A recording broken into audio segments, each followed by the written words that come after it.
When an innocent customer walks into IKEA, what they're really walking into is a carefully engineered psychological maze designed to make them spend more than they planned. IKEA is one of the strangest yet most successful companies on earth. Every year, it sells over $50 billion worth of furniture, home goods, and even Swedish meatballs. Today, IKEA is the world's largest furniture retailer, and surprisingly, one of the world's largest restaurant chains. But behind the friendly blue and yellow branding lies a story filled with genius strategy, moral controversy, and a founder whose past still raises uncomfortable questions. This is the true story of IKEA. A tragic beginning. In the early 1900s, a German aristocrat named Ingvar Kamprad moved to rural Sweden with his wife Franziska after being disowned for marrying beneath his class. With his last savings, Achim bought a farm, hoping to start fresh.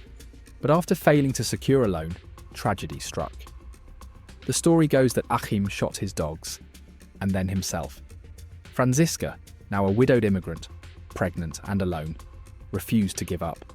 Through relentless work, she saved the farm and raised her children. In 1926, her grandson Ingvar Kamprad was born, the future founder of IKEA. Ingvar grew up poor but loved. At just 6 years old, he began selling matchboxes, quickly learning the power of buying cheap and selling smart. By his teens, he was running small businesses selling pens, wallets, and watches. But Franziska also passed on her political views. She supported Nazi Germany, and as a teenager, Ingvar briefly became involved with Swedish fascist groups, a fact that would haunt him decades later. The birth of IKEA. In 1943, at just 17 years old, Ingvar officially registered IKEA, a mail-order business selling small household goods. The name came from his initials and local geography. Ingvar Kamprad, Elmtarid, Agunarid. While studying business, Ingvar became obsessed with one question: why are cheap products sold so expensively? His answer was distribution. In 1948, he began selling furniture, perfectly timed with Sweden's post-war housing boom. To help manage his dyslexia, Ingvar replaced product codes with memorable Scandinavian names, a decision that became iconic. The furniture wars. IKEA's low prices terrified competitors. Swedish furniture dealers attempted to ban IKEA from trade fairs, block suppliers, and cut it off entirely. Eventually, suppliers were threatened: sell to IKEA or lose the industry. Ingvar responded by paying suppliers faster, designing his own furniture, and sourcing from countries like Poland, outside his enemies' reach. The boycott failed. IKEA survived and grew stronger.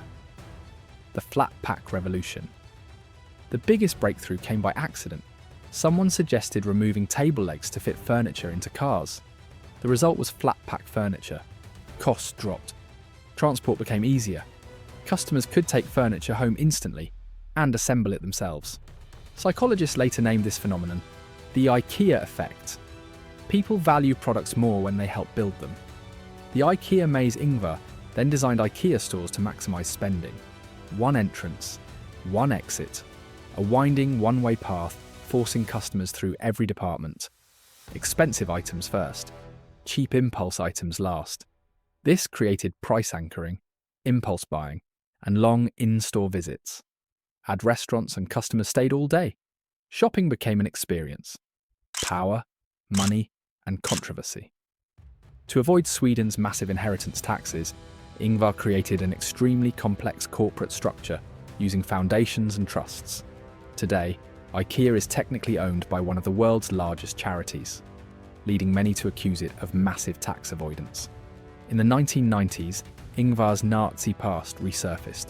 He publicly apologized, claiming he was indoctrinated young, and rejected those beliefs later. Still, questions remain, including allegations of forced labor used by some suppliers during the Cold War. The dark side of the empire. By the early 2000s, IKEA had officially conquered the global furniture market. Its stores were everywhere. Its prices were unbeatable. And its brand was nearly untouchable. But behind the clean showrooms and smiling employees, cracks were starting to appear. As IKEA expanded aggressively across Eastern Europe and Asia, investigations revealed that some of its suppliers, particularly during the Cold War era, had used forced labour, including political prisoners in East Germany. While IKEA denied direct involvement, documents later suggested that company executives were aware of these practices and failed to intervene. The legacy. Despite everything, IKEA expanded worldwide. By 2008, it became the world's largest furniture retailer.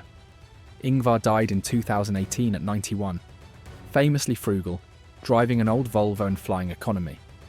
Today, IKEA has over 450 stores, countless innovations, and a legacy that blends brilliance with controversy. So the next time you enter IKEA, remember, you're not just shopping for furniture, you're stepping into one of the most carefully designed business machines in history.